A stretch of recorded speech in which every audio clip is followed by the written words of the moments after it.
I am a single, childless man, and if there's one thing that I had to feel good about during the coronavirus, and I guess maybe that extends to this kind of racial upheaval, I do not have any kids, and because I've seen how difficult it is to you're at home raising them, you're at home educating them, you're at home answering all their questions about stuff, and it's that last part that has been, I'm sure very difficult for especially a lot of new allies and people who are not Black.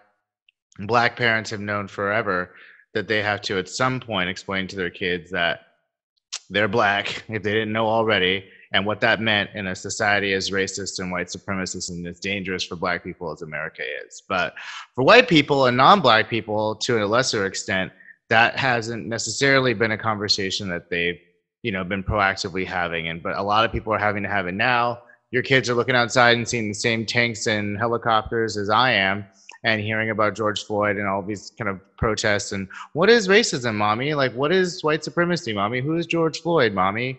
That must be a really difficult conversation. So we thought it would be great to invite a child development expert and professor onto the program to kind of explain like the birds and the bees of racism. So Alina Cervantes is joining us now to talk about just that and to give you parents the tools to have a productive conversation with your kids that can kind of lead to a lifetime of kind of supporting and kind of owning these values. So here's Alina. I don't remember the last time I wore like real clothes. I'm like not even trying. I mean, I'm put together somewhat, but yeah, I just can't wait to get dressed up again if that ever needs to happen. But yeah, well, thank you so much for joining me, Alina. This is great. I'm really looking forward to this topic. And I think it's going to give people who are really desperate for the proper tools, because I think that when, one of the things I've been noticing is that so many people that so many adults, peers who I've never seen kind of posting anything about, systematic racism or anti-racism or police brutality are starting to kind of use this vocabulary for the first time. And it's been an arc for them. So I can only imagine how difficult it is to kind of transmit these ideas that adults have a really hard time grasping and communicating with each other to a child. And so I really am looking forward to this conversation. So thank you very much for making yourself known and being an expert and actually doing this work already for many, many years. And I think it's such an opportune time for someone like you to kind of spread your brilliance with us, with the rest of us. We need it. Thank you for having me. Oh, of course. So please just kind of introduce yourself and kind of how you come to this topic. Sure. Oh, how did I come to this topic? So I started out as a preschool teacher, and I was a preschool teacher for many years. And at that time, I hadn't really entered into specific work on anti-bias education, but when I was a preschool teacher, I started really listening to kids and writing down their comments and hearing things that they were discussing. I worked at the time at a mostly white school. And so someone who looks like me with my skin color, obviously I stood out. And I remember it was like out of the textbook, one of the kids going like, commenting on my brown skin and was it dirty, right?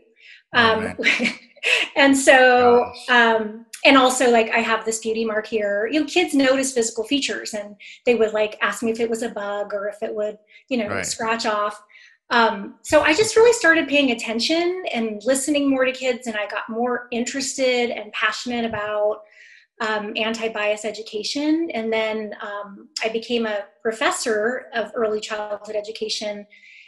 And that's when kind of I really started focusing kind of everything I do at work around that.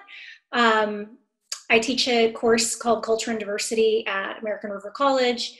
I don't like the name, by the way, but that's for another story. Okay. And as long as the knowledge is good, who cares? Yes, yeah. And so it's mostly for teachers who are going to be working with young children and kind of giving them the tools that they're going to need, really concrete tools like how do I create an anti-bias environment, how do I respond when a kid says, why is this person dark and this person's light? Or they have, engage in. Or is this person made of chocolate? Yes, exactly. Right. And I'll talk about that today, because kids are already trying to make sense out of their world. Right. And they're limited by their experience. They're limited by the way their brains work in terms of making sense out of things. And so if we don't give them the accurate information, they're going to make stuff up. They're going to, hear stuff from their friends. So, and so that's kind of been my focus, is really kind of giving the concrete tools, the words. And of course, it's for parents, right? I mean, I'm a parent. I have 2 little girls. We are, definitely anti-bias parenting, which I'm hoping is a term that we're going to start normalizing. In the field of early childhood, we hear about attachment parenting and positive discipline, and there's huge organizations where you can, do this kind of work for other areas of parenting. And so I am really trying to hope that we're going to start normalizing the conversation that this is not an extra to parenting. This is part of parenting for those who are ready to start and ready to, do the work. So an essential part. I mean, because like what we've seen is if you ignore it and we don't talk about it, this is what we get. We get a society that is blindsided in some ways. I mean, a non-Black society that is blindsided by this kind of like simmering tension and the realities that, Black and brown people face. So I guess speaking about your kids, maybe that's a good place to start. Kind of like, how did you, because I just imagine the images that we're seeing as adults that are so horrifying, and you can only shield your children from so much. I mean, if they're not very, very young. And I know they look outside and see helicopters too, So how did you kind of explain that? I mean, obviously you've probably been doing this for quite a while with your own children. So can maybe explain that, and then, maybe how that's changed to cope with the current reality. Sure. And I want to emphasize too that there is no, like, even the tools I'll share today, it's not going to work for every child, because every child's at a different age and a developmental awareness. My kids have been being raised with this kind of anti-bias parenting since birth, right? And so the way that I might speak with them might be different than a child maybe who's never heard a word like racism, for example. So you have to really think about, what does my child know? We'll talk about that. What have they learned? And then it's not even just what they've seen, because even if we shield them from, the graphic parts of the news, which I would actually recommend for young children, they see our reactions. They hear it in our voice. They see our body language. Even very young children, infants and toddlers, know something's different about the way my parent's acting or behaving. And so they're going to pick up on all of that stuff anyway. And it's, again, one of those things that if we don't talk about, why are there I mean, we live right, we're near Midtown. We can hear the flashbangs. We can hear the copters overhead. I've been out to the protest. My younger daughter was worried about that. We talked about it, and I talked about it, about what things I would be doing to make sure I was being safe. Because that's a concern. And of course. So they're hearing it already, right? So we have to address what it is. Why is this happening? Because otherwise it actually creates more fear. And it makes them feel more worried that, oh my gosh, this is so horrible that even my parents aren't going to talk to me about it, right? And then it just kind of builds from there. So becomes a big old boogeyman, the racism boogeyman, Yes, well, there's the Boogaloo Boys, right? I mean, that's like a real literal boogeyman. Oh my God. Literal boogie. Help us. Yes. So like, I'd rather have La Llorona. Like I can deal with that. Yeah, exactly. I miss Miss Rona. Yeah, it's a lot. Okay, yeah. So get into kind of like how it was as a parent. Sure. So there's tons of resources on the internet, so we can use the Google, right, for so much of that. But the main things that I want parents to leave with today is not being silent, right? So you can't be silent. You have to listen and learn from your own child, right? Tell the truth. Don't be lying, because they will know when you're lying. And then give them a way to express themselves. So those are 4 things. And I actually interviewed my own 8-year-old for this. Nice. And I'm going to take you through each of those 4 things using the interview, right? That is great. Okay. So I actually have her I typed it out so I don't forget what This she is says. so cute, right? by Yes. the way. I mean, you have very precocious young daughters, so it's an ideal interview subject. Yes. They have lots to say too. I can't imagine. Yeah. And again, you know, this is for my child, knowing who my child is. But even with that, I don't know all the things that they are thinking or what they know about. And, you know, so you have to kind of also before think about how you feel about this. You have to do your own homework before you start talking about this. This is not an on-the-fly conversation. Right. I mean, it can definitely be some elements of that. And we'll talk about, you know, what you do if they ask you something you don't know, because there's sure. I mean, in terms of like, I don't know how I feel. I'm going to think this through as I explain it to my child. Exactly, it's like, no, you don't want that. Right. So if our number one step is do not be silent, and you've heard that, it's been plastered everywhere, you know, break the silence, don't be silent. We know kids are already noticing color. They're noticing different human differences. We cannot ignore it. It actually makes them more fearful of those differences when we don't talk about it. So we actually want them to notice those differences and then celebrate those differences, right? So the first thing that we want to do is just talk about it, right? And part of that might be also thinking about how did our own parents talk with us? I mean, I didn't really get any of that like explicit. There were implicit messages, right? Things that we might have learned. So even just thinking about how you were kind of raised and working through that. So we know we want to talk. We want to break the silence, right? So the listening and learning part, you just start with asking questions, right? And so my 8-year-old, the first thing I asked her was, you know, what do you know about what is happening? And she said, well, I know there's protests, okay? And she's heard that word. Some kids might not have heard that, and there's another vocabulary word you can teach, right? And so I said, what is a protest? It's like the Women's March when you fight for something. So what do you think these protests are about? Black Lives Matter. Again, she's got some context, right? Yeah, she's not new. What does that mean? That Black people should be treated the same as white people by everyone. Okay. Why are the protests happening now? So here we're getting to, well, why is this, happening now? She said, because George Floyd died, shouldn't say he was killed, and people aren't happy about it. Well, how did he die? Because I knew that, she knew that, right? He was killed by a police officer. What do you think about that? I like this part. It's messed up. That was her answer. There we go. Out of the mouths of babes. What should we do about it? Protest until we get what we want. Okay. So if she didn't know the words protest, I'm not going to go to like Webster and give her the adult definition, right?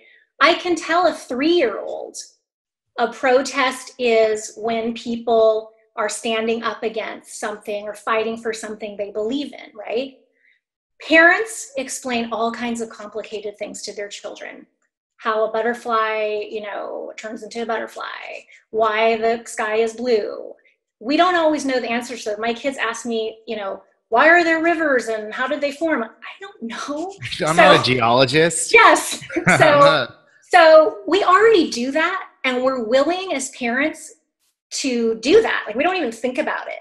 So what's stopping us from looking up those definitions, trying to explain it in a way that makes sense to them, right? So when we're having that conversation, again, adapt it. Are they 3? Are they 4? Are they 10? Change the words. Give them the vocabulary of racism and racialized identity. Give them the vocabulary. I'm not going to use, well, I did use systemic racism with my kids, but I first explained in a way that they could understand, right, what that's going to look like. So after she said, well, Black people aren't treated the same, right, we talked a little bit about, racism, right, because she knows what that is. We've talked about it before. I asked her. It helps that also you're Latinx. So, I mean, she is part of the group that is agitating. I mean, I think that it's interesting. It would be, I'm imagining like a white parent and a white child it's like, it maybe have to get a little deeper because you're like, Absolutely. mommy is this. Some people don't like mommy because mommy is browner. You know, like that's at least personal. And you are a browner as a result. I mean, when we've talked about, you know, immigration policy and those kinds of things, they've asked me, is someone going to come and get you? Because they always personalize everything, right? And you know, so again, your own family, it's going to be different. There's no guidebook that's going to tell you exactly what to say because every unique situation, you know, is going to be different. And then we start talking about intersectionality and, you know, and their dad is white, right? So that adds a whole other layer. And my older daughter, we learned a new word yesterday, which is white passing. And what that means, because she is white passing, where my youngest daughter is not, and obviously I'm not. And her reaction to that, she's like, well, what is that? And it just means that some people will look at you and they might think that you are only white, right? That you're not Mexican, right? And so that was the first time that she had kind of thought about that. Or she's like, oh, interesting. Well, I'm not white. Right? Yes. Yeah. So we've broken the silence. We asked the questions, listening and learning. And now we've got to tell the truth, right? And make it relatable. And that just means giving them accurate information, which we've kind of already said, right? We don't want to give them myths like, you know, you get your skin color from eating chocolate ice cream, or, you know, I've heard kids say that, you know, they make up their own stories, right? Yes. So a very simple, and this would be totally appropriate for like 3 and maybe even a very verbal, communicative 2-year-old. You know, we don't like them. Yeah. Yes, exactly. Yes. When we were talking about racism, we said, okay, well, in our country, right, Black people are not treated fairly because of the color of their skin. And there have been police officers who have not treated them fairly and have hurt them and killed Black people. We're angry about it and we want to stop it, right? It's very simple. Yes, there's whole other levels and layers to all of that. But if they're 3 or 4 or 7, you're not going to give them the history of the United States yet. Right. Guess what? But this is preparation for that, you know? Absolutely, right? And I did introduce the vocabulary words of police brutality. And they didn't know what that was, but I said, well, listen to that word brutality, right? You know, and they said, well, yeah, that means something is violent or something is brutal, right? I mean, my older one got that. And so we talked about that. And so then I really want them to start understanding the difference between individual racism.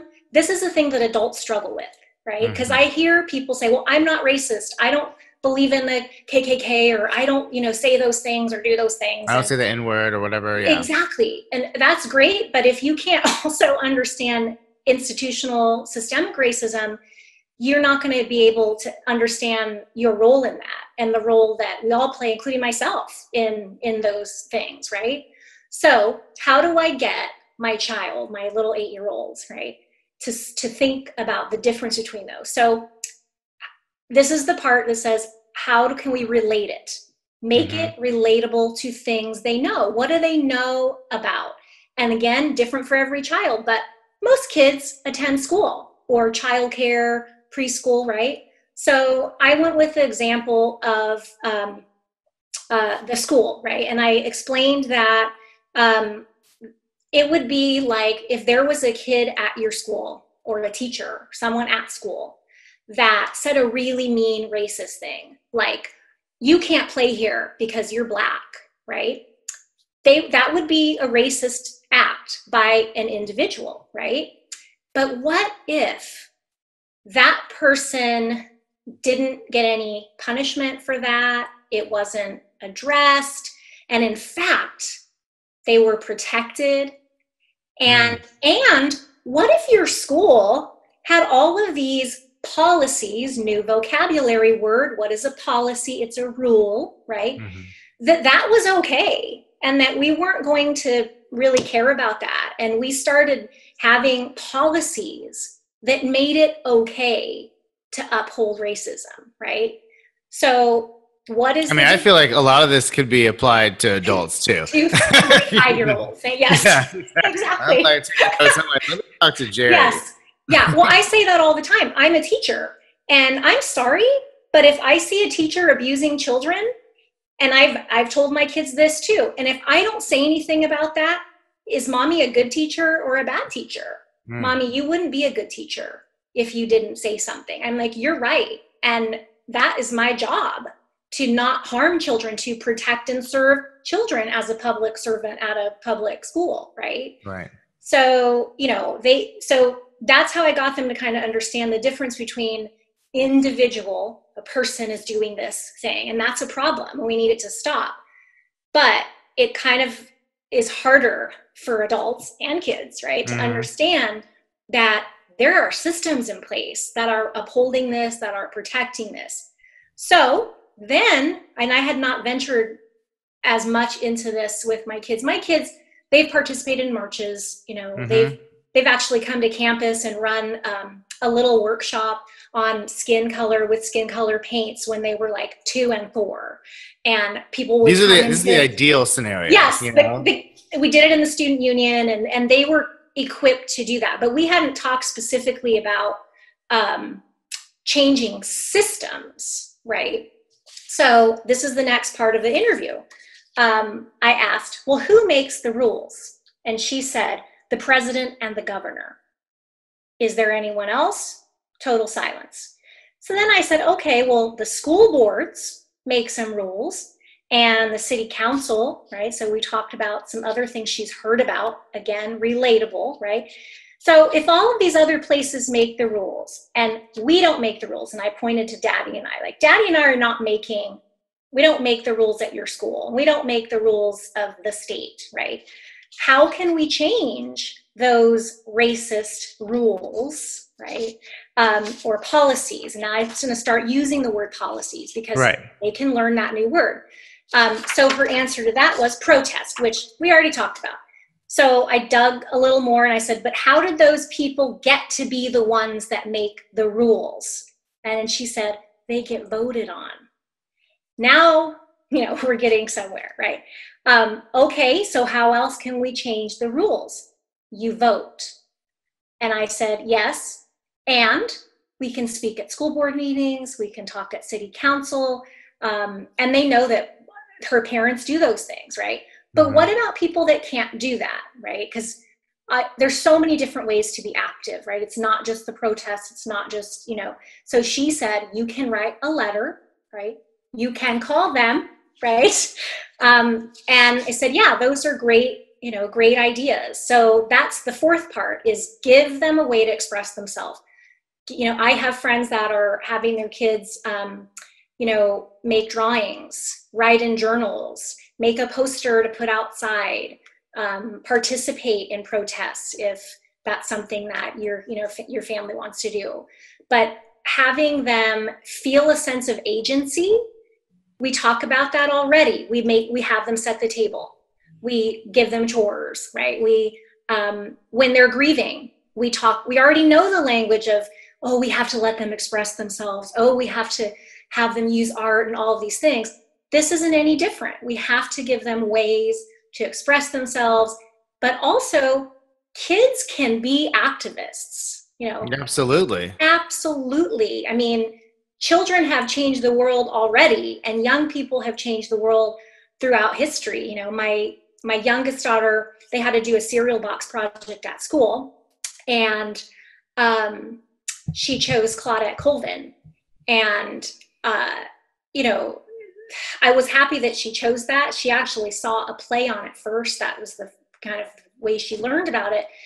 And it was good that she could see that, it's not just the grown-ups, right? And that we have to hold the grown-ups accountable, and yeah, she's like, why aren't you going to the protest, mommy? Yeah, or whatever that looks like, Yeah, or whatever it is. If it's, talking with our friends when we hear, how can I tell my child, okay, when you go to school, if you see a bully, and because I tell them this, if you don't be an upstander, you're in trouble with me. And if you don't feel safe being an upstander, then you need to go somewhere where you can get safe and tell an adult that you trust. but you cannot stand by and let that happen. So how can I tell my child that if I'm going to go to a party or I'm going to go be in a group of friends and I hear them say something racist or, and I'm not going to respond and I'm not going to, say anything? Like, I'm being a hypocrite. Like, how am I going to put that on my kids to, be an upstander? And then I'm going to be like, oh, I don't want to lose my friends. Or like, well, I think this is a really important point for parents because, I mean, I'm not a parent, but I think that this is also a way for adults to have the conversation with themselves. It's like preparing for this makes people need to kind of, like you said, kind of gather their own thoughts around it. But I think that like this needs to become the values that you're placing in your home. This is not about like checking a box. Okay, I am a white parent. I told them about racism. Oof. Okay. Ooh, yeah. This is just setting the table for a life and a value system in your home that is going to be part of the fabric of raising your child. Yeah. And maybe and this is a really high barrier entry point for some people, but I think once you make it, because of what's been happening, then it's just, you got to continue it on. Yep. And I think that is the key. Like what you're saying is that it just has to become part of your family life. It's not a one-time thing. It's not, we read a book. It's not I went out and bought some children's books about, racism. Yes, those things are important. And, I think you should. I actually brought I brought a bunch of my stuff, have dolls that are of, various skin tone in your house, having obviously books. There's all kinds of things like skin tone paper that you can, this is a toddler activity where they're lacing things because they're practicing their fine motor skills and they just happen to use skin tone paper, a lot of this stuff, unfortunately, they don't sell. You can go to the paint store and you can get all kinds of skin tone colors. And we've done, looking at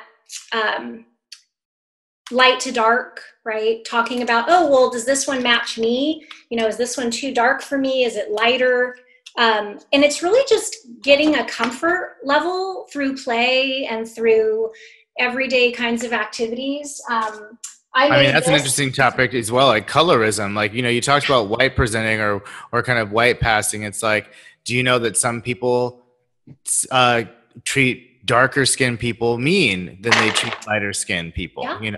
That's, and even within our own Black and brown families, that's a huge issue. I was told all the time when I was little, stay out of the sun because my skin would get darker. And, my parents worked in the fields, my grandparents worked in the fields.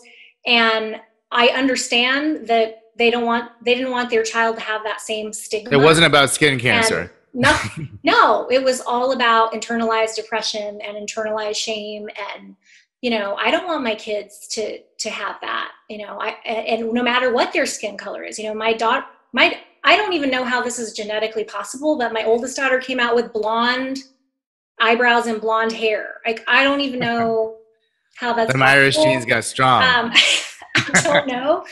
But every child should have a, confident self-identity, and that sometimes our family works against that, right? Around our hair and around our skin. And we as parents have to talk about that too, right? And what role we have played in that. And obviously that opens up into gender identity and ability and, all of these other areas. All conversations that need to be had too, I think this is one we can do another one of these on classism. Sure. We can it's really interesting because there's been so many articles that I read way before this and now that are, the conversation that Black parents, when do I tell them they're Black? And, when do I tell them that might be dangerous? And how do I tell them how to talk to police and how to talk to, when they get pulled over? It used to be like when you're 16, your parents say, now that you're out the house, I got to tell you this shit because you're out of my sight. Now it's like, you have to tell kids. And a lot of the times the kids come back like, I was already called a nigger, actually. Yes. I'm 7 and that already happened, Mom. So thank you. Yeah. So I think that this is now. They're trying to make sense of it. Well, yeah, we've had this conversation. We already do this with sex education. Absolutely. Right? And parents are nervous about that. What do I say? I'm going to say vagina. There's already all of this, fear and shame and all this stuff. And I don't know the right words, but a lot of parents do it because they know that they want their child to have that information. So think about this like sex education. Think about it like it's just a normal the birds and the bees thing. of racism. Yeah, That's all it is. You know, it's just as necessary. And the thing is, it needs to start sooner. You don't need to tell your 4-year-old about vaginas. I mean, unless they have one. I mean, I think, or sex. You don't need to tell them about that. Right, Probably it's developmentally appropriate. What you're but racism is happening now as a 2-year-old, 3-year-old, 4-year-old. So this actually is something, and maybe this will help you talk about sex more easily. Yeah, when that time comes. And that there, that there is risk involved also with not talking. I mean, if we start looking at, because racism is a public health problem, right? Mm-hmm. It's a public health problem, and so we want to, we talk to them about, things like drug use, right? I mean, I've talked to my kids about that. We talk to them about, the things that they might encounter later, because I don't want to wait until they're 14 like I was and, either experimenting or like trying to figure things out on your own because you didn't have a lot of solid information. And then putting myself in tremendously risky situations. I mean, think about gay kids. You think gay kids get the gay sex talk by their straight parents? Yes. Exactly. I don't even know how that's happening. I mean, I certainly did not. Yeah. And so I think that if we think about that from that perspective too, that it's just got to be normalized. It's got to be every day. It's got to be, and it doesn't have to be every day in the sense that, okay, kids, tonight we're going to talk about, this, right? Yes, we have to do that if we haven't done it before. But then it's simple things like, well, what do we notice about the people here? Because they might not say it. What do you notice about, the people that are around you? What do you notice about your friends? Why do you think there are only this, skin color at your school? Or you don't, so those are the kinds of conversations that might just be questions, might just be, or things that you notice around you, whether that's something in the paper. And some of it isn't even directed at them. It can be just you having conversations with other adults, but kind of on purpose. So they hear modeling in that, right? That they hear that, oh, you're talking about this comfortably with other adults. This is not a scary thing. This isn't something that's, if I have questions, I need to hide them. Let's say if I have questions, I need to ask them. Right. Yes. And so that's part of what I was going to say of not breaking the silence is also not shaming them. So, some of us grew up, we had adults tell us, shh, don't ask that. It's rude. Mind your hair like that. Yeah. It's like, shut up. Yes. Actually, just explain that's rude. It. Right. So we don't want to shame them. We want to get kids to feel that this is totally, we welcome your questions. Oh my gosh, that's such an amazing question you asked. Thank you, for asking that. And teachers in classrooms, when they don't know how to respond, and this is for parents too, then you just say, oh my gosh, that's an awesome question. I don't know the answer, but let me look it up and I'll get back to you, or let's find out together. And then actually do it, because do that. That's really important. Yeah, because sometimes that's just a way of avoiding it, and they'll also notice that. I think that's a really good point that I wouldn't have thought about. Is that like whether you do this or not, it's not like your kid's not going to do it or think about it. They never forget. They will either invent their own answer or they will needle some other adult.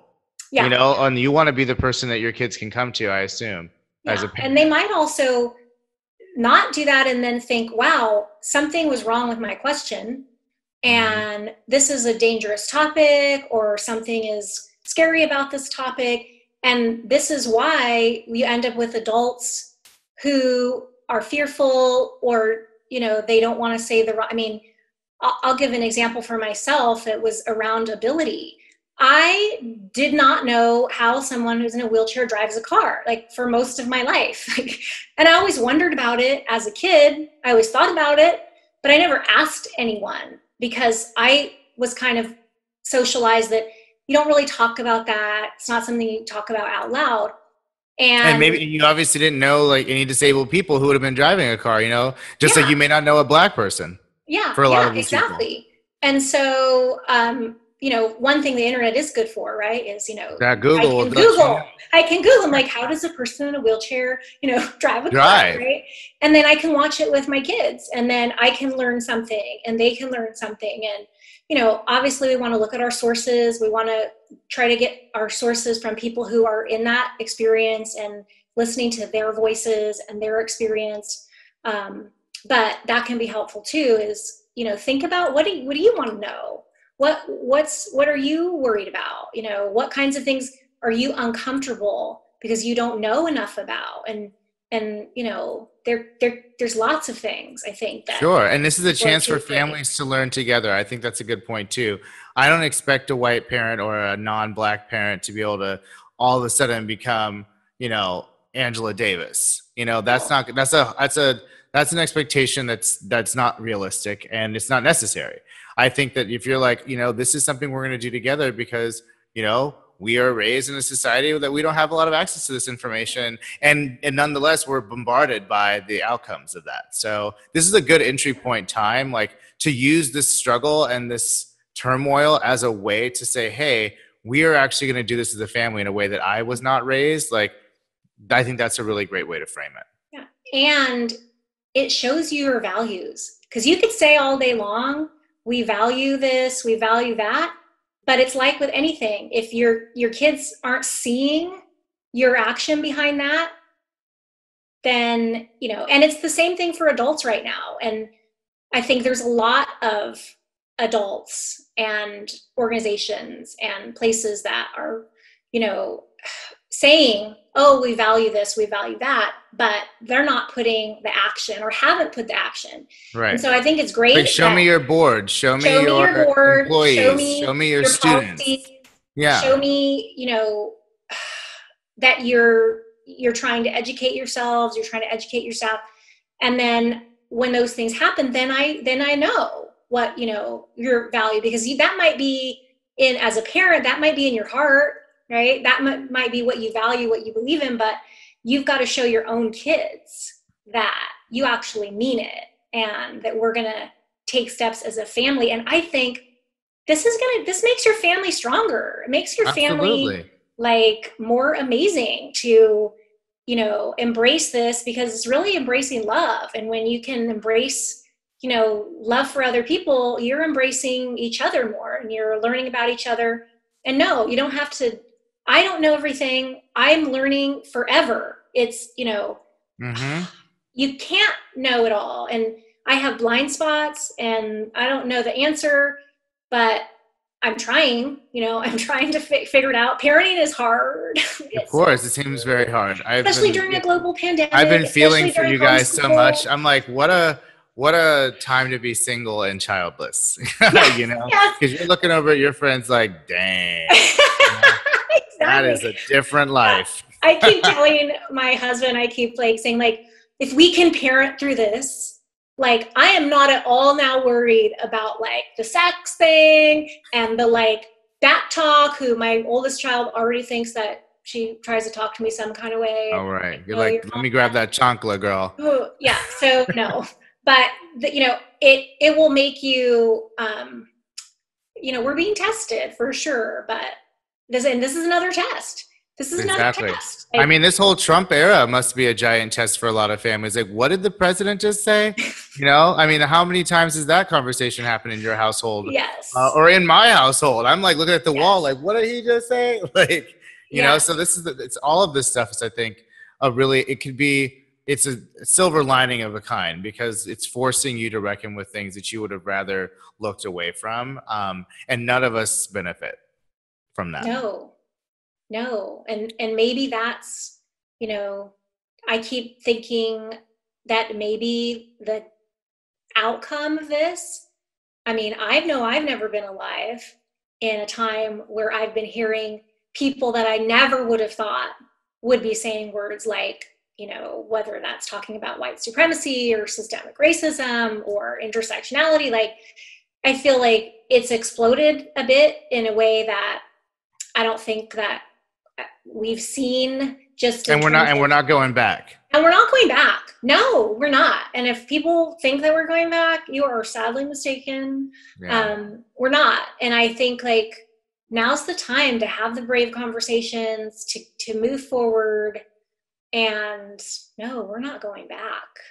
Yeah, you know why? Because these kids are having conversations like the one that you're having with your child, and that hopefully everyone listening who has a child will begin having with theirs. So it's an exciting, that's the hope. That's like maybe things will hopefully be better for them, because this happened when they were 5. They lived through a pandemic and saw the outcomes of racism. They lived through a protest that engulfed America, and is still engulfing it. So I'm happy, and I'm really thankful and grateful that you came on this. I learned. So I'm about to start pulling these kids aside and be like, "Your mama teach you this? Well, I have." Yes, and we've got to get teachers.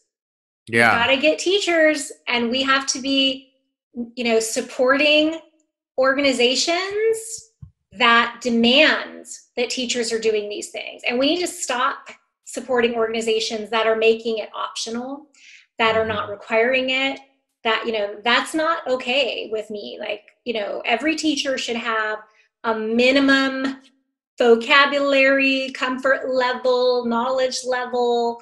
There's no excuse anymore. It's a nope. And, there was an excuse when maybe you didn't know any better and they never taught that in your teacher training program, but come on now. Well, I mean, like, just before we go, from what you know of teacher training programs, like, how much is like implicit bias and race and yeah, right? I mean, is it only like the most prestigious or kind of progressive programs, or what could we do to agitate for because I mean, they're the ones touching our kids totally figuratively all the time. They're the ones who they look to for learning. So I think a lot of parents will be too lazy to have this conversation. But if teachers are able to do it, then at least there's like a kind of stopgap. What does that look like? Well, I mean, in terms of early childhood education, I mean, I can tell you that even the culture and diversity class, the core name for it is Teaching in a Diverse Society, and in California, it's offered in all early childhood community colleges programs that have an early childhood education department, but it's not a required course for our child development permit system. You can use it as an elective, but it's not a required course. So that needs to change. So looking at our colleges then, right? Like our colleges typically do require that for the degree, but if they have certificates, the department decides what courses to include in that. And let me tell you, so I just became department chair last semester. That's right. After several attempts, which we won't talk about why I was not department chair in the past, but now I am. But now you are. Amen. Hey. And after almost 20 years of being there, we are changing our certificates that now you don't get one unless it has that class, and that there's like a lower level one where it isn't in there because it's connected to like these other permits, but not if you want to be a master teacher, if you want to do these things, no, you actually it has to be in those programs. And as far as K through 12, well, that is a whole other ball of wax. I know that teacher trainings offer it, and it is typically required for credential programs, right? But then what happens is then you get into your classroom, and there's very little of what you can be told to do, right? In terms of you must adopt an anti-bias approach. It's not there.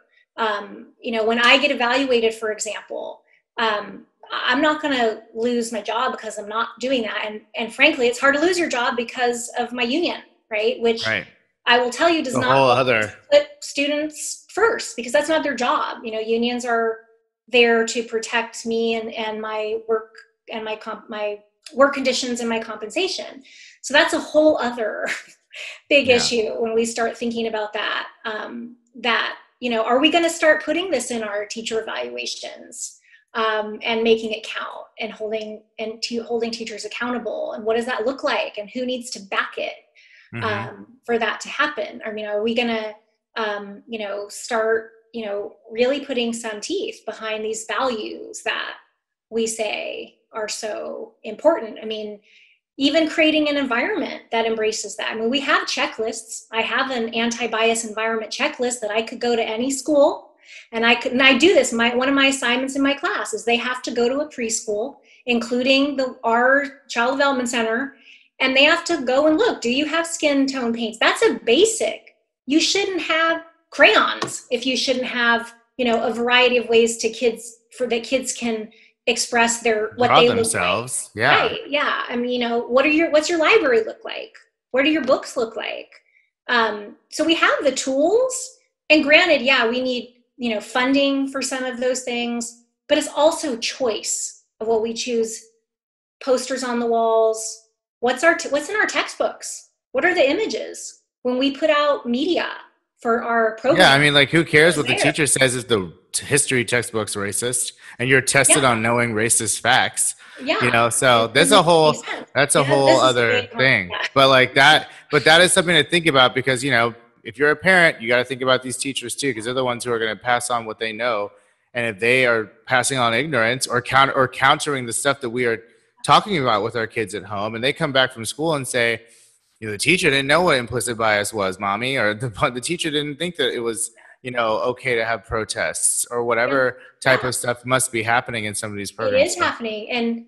And sometimes I have to do a little bit of unlearning or a little bit of extra teaching. And my kids have asked, well, why would my teacher teach me that? And my response is always, because maybe they didn't know better, and they can learn better, right? But someone taught them that. Already happening. And sometimes on top of that, it's like the well-meaning parent who's like, we're all the same. I don't see skin color. The teachers who engage in that kind of education is also hugely problematic, because then they teach stereotypes, or they, things like multicultural day, or, and I had that growing up. It's like, let's learn about Mexicans, and we're going to have tacos, and, listen to mariachi. And that's actually, in their minds, kind of opening people's minds and being kind of culturally aware. You're like, so even with schools that, embrace a multicultural approach, right, it ends up being sometimes doing more harm, right? I mean, the good intent is there, but it's othering, because you're like, we're going to talk about Mexicans one day out of 300. Yeah, and also with very young children, like preschool age, you need to start with your neighborhood, with your how is my family different from my friend's family? That's too far out to be like, let's learn about the continent of Africa. Like, unless that's totally relevant to their everyday life right now, you can get there, but let's start with, I like this kind of food and my friend doesn't. And my friend is this way and my friend's that way. And all families are not like my family. Like, that we need to start that way, because then they just end up, learning stereotypes. My daughter, have been through some programs like that, and all they learned about, we'll take Africa, for example, right? They, of course, learned about, the Maasai tribe, and they learned about drumming. They looked at animals like safari animals, right? All the kind of things that, in your book of let's learn about this, right? And I asked them, like, do you think, and here's the question, here's the listen and learn, right? Do you think that there are buildings there, right? Because all they were seeing was images of like either the jungle or the, desert, right? So we, again, thank you, Google, you can go and look at, wow, there's a city with like amazing hotels and restaurants. And look, there's families who are, wearing the same kinds of clothes that you wear. And, and so. And there's the Maasai, it's like there are both of these. And things. There's both. And so the problem isn't teaching about those other things. The problem is if that's the only image that they're getting, right? And it's the same when we do it they only learn about Black people on the news, right? Or they only learn, that's no, like there are and forget like the whole, obviously the bias and all of that, which is a whole other piece of it, right?